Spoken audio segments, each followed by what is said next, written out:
Hello travelers, Boardman21 here, and today's build is the Blackhole Volcanic Orb build. With this, we're going to do a lot of damage both with Blackhole and with Volcanic Orb. And the reason we threw Volcanic Orb and Elemental Nova into this build is to have something else to use while Blackhole is on cooldown, because it has such a long cooldown. You really just can't use it as a main DPS skill unless you want to be battling forever. So with it, we're going to have Blackhole, which will do decent damage, and it will be one of our main damage dealers, but Volcanic Orb will be the main one, both of which have super high mana cost, so you're only going to use them after you teleport. So if you need to use a skill for DPS when you're not using those two, you'll have Fire Elemental Nova, which will also do really good damage, but you can use that without worrying about teleport or something else that you'll need to do it. You can just do it whenever. As you can see in the gameplay, you don't see me using Elemental Nova very often. It is possible on just a 4-second turnaround cooldown on teleport to get a lot of Volcanic Orbs out. And with it, you're just going to play it to where you have mobs chasing you, you throw out the Volcanic Orb, and it's going to clear out everything behind you.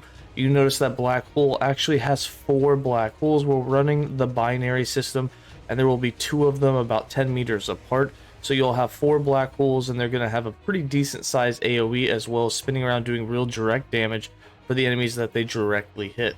Alright, let's go ahead and get into the skills, the interactions, and just how this build works. For skills, I'm running Black Hole, Flame Ward, Teleport, Volcanic Orb, and Elemental Nova.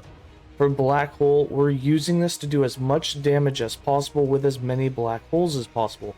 So we've got 3 points in Umbral Core for 30% more damage, 3 points in Event Horizon for 45% more damage, 1 point in Pulsar, so each second, each black hole that you have will have a Pulsar that goes out, which is basically just an explosion, but it's a line that'll go outwards and damage all enemies. Then we got 3 points in Callus for 45% more damage, 1 point in Red Giant. This converts it into a fire instead of a physical and cold skill. This increases the duration by 80%, and you no longer can pull enemies with your black holes. 3 points in Scorching gives it 45% fire penetration. 1 point in Infusion gives you 10 ward per second. And the big one, 1 point in Binary System gives you 100% more damage, but now instead of just 1, you get 2 black holes that are orbiting each other, or 2 stars that are orbiting each other. 1 will be fire and 1 will be cold. 1 point in Flaming for 10% more fire damage. 2 points in Stability for duration. 2 points in Endless Maul for duration. This also makes the cooldown longer. And then 1 point in Scattered, so you get a second black hole. So now you get 4. So you get 2 cold and 2 fire orbs that will be circling each other. They'll be about 10 meters apart. So you kind of get a whole full screen AoE, and the Pulsar will come out of all 4 of those, which is really nice for damage. For Flame Ward, we have this set up defensively. 5 points in Star Wars Defense, 3 points in Desperate Defense, 5 points in Barrier, 2 points in Shrewd Shielding, 2 points in Mental Aegis, and 3 points in Dilation for that maximum duration plus mana efficiency.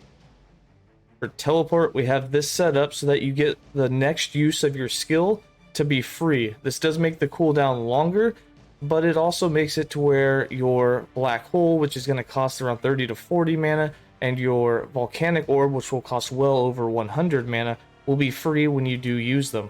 We got 4 points in Resonant Plasma, 1 point in Decoy Position, and 1 point in Unexpected Copy for decoys. Then we have 2 points in Crystalline Passage, 1 point in Time Dilation, 1 point in Mana Tunnel. This adds 6 seconds to the cooldown, so normally you have a 4-second cooldown. This makes it 10 seconds, but with all the cooldown reduction that we're going to get out of this skill, passives, and on our gear, you can get it back down to about 4.3 seconds, so it's not too bad. Then we got 5 points in Tunnel Finder. This gives it 50% cooldown recovery speed, 1 point in Rock Phase so that you have stun immunity after you've teleported, 3 points in Flicker for mana efficiency, and 1 point in Wormhole, so when you do teleport for 4 seconds, you have 5% more cooldown reduction recovery. Then for Volcanic Orb, this is pretty much the main damage dealer. We're using Black Hole every time it comes off cooldown, and it does do good damage, but Volcanic Orb hits much harder.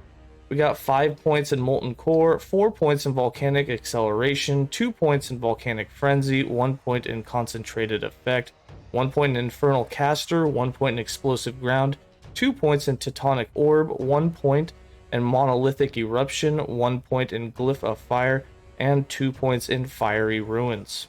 The orb will stay in place if you have idols, at least 2 of them, that reduce the speed of the orb, even though we have 4 points in Volcanic Acceleration to make it go faster, and we didn't take any 2-second durations, so we get the full duration of it, but it's still going to go pretty slow. If you have some idols that have lower end speed reduction but higher end damage for Volcanic Orb, you can actually get it to still move, which it would probably be more usable that way, so you can fire it towards enemies and not worry about trying to put it in one spot and running enemies into it. But either way you want to play it, you can do it. And then for Elemental Nova, this is set up to channel and set up to only be fire.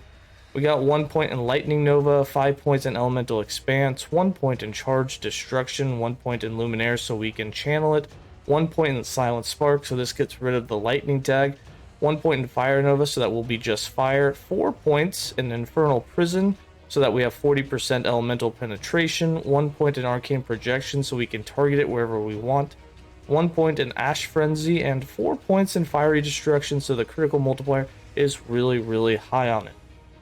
Then for passives, we got 26 points in the Mage base class, with 8 points in Scholar, 8 points in Arcanist, and 10 points in Knowledge of Destruction. 0 points in the Spellblade, and 87 points in the Sorcerer, with 8 points in Calculated Destruction, 8 points in Brainstorm, 8 points in Mana Shell, 10 points in Wisdom, 5 points in Lost Knowledge, so we gain some ward every time that we actually use Volcanic Orb or Black Hole without the teleport. That's why we don't have 10 points here, as it's not very often. 5 points in Afterglow, 8 points in Cryomancer, 8 points in Crackling Precision, 5 points in Arcane Obliteration, so we have some more spell crit multiplier. All the skills we do damage with are spell. 8 points in Elemental Ascendance, 5 points in Spell Slinger, 4 points in Recollection, so we have that increased cooldown recovery speed, 5 points in Archmage. And then for our idols, items, and blessings, so for the idols, there's a few different types.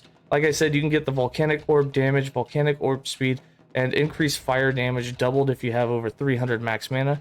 I recommend getting as high Volcanic Orb damage as you can get, but the lower on the speed.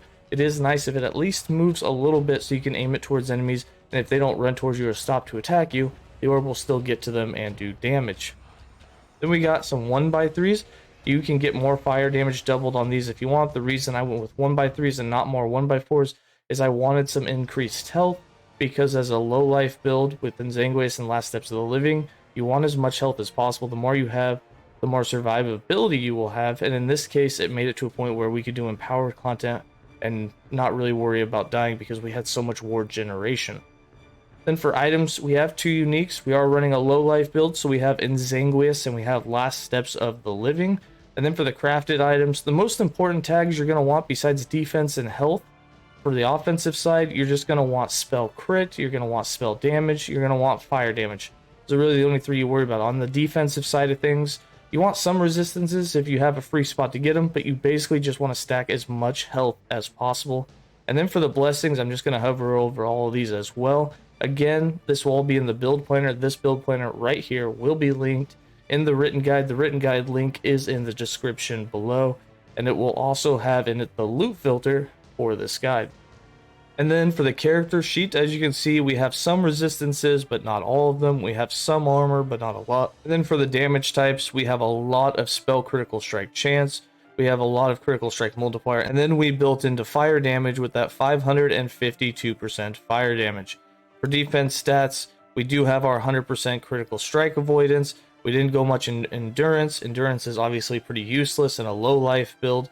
And for how to play this build in the skill rotation, so I like to put Flame Ward on autocast. You do have to be careful with that in this build, because when you teleport, if you happen to teleport and the very next skill that's used is Flame Ward autocasting itself before you were able to click Volcanic Orb or Black Hole, it will indeed count as your free skill, so that if you spam a Volcanic Orb at the same time, you will end up using that 141 mana cost and be low on mana at that point. So you do have to keep an eye on that or practice casting it yourself.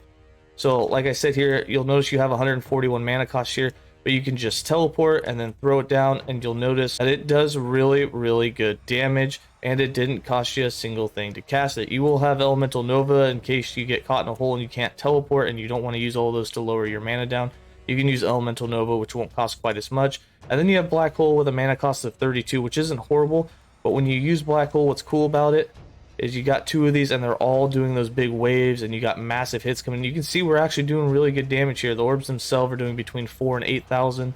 Those waves are doing about a 13k crit, which is decent damage. It's going to clear out the trash mobs, and of course that was in a huge AoE. I mean, look how big that AoE is. It's taking up all of that area. So it is really nice to get a big group of mobs and just throw that down on them and let it just annihilate them. But again, for the single targets, for waiting on that cooldown, it only lasts for about half of that 15 seconds. You're going to want to use Volcanic Orb, and you can just teleport and throw that down and get really good damage out of the Volcanic Orb as well as the Elemental Nova. Again, we didn't really build too much into Volcanic Orb. It has an expensive mana cost, but you can also do multiple of them, and if you throw down multiple of them, you're going to get a lot of damage going on, but you will be out of mana because you can't teleport that fast, but it's a lot of damage. And that's going to just absolutely take out the bosses and the high health rares for you. If you noticed in the gameplay, we took on the level 100 Abomination, and it was a very quick fight. All of your fights will be relatively quick as long as you can get the orb on top of them. Alright, that's going to be it for this build guide. I hope you guys enjoyed it. Hope it was easy to follow. And as always, stay safe, travelers.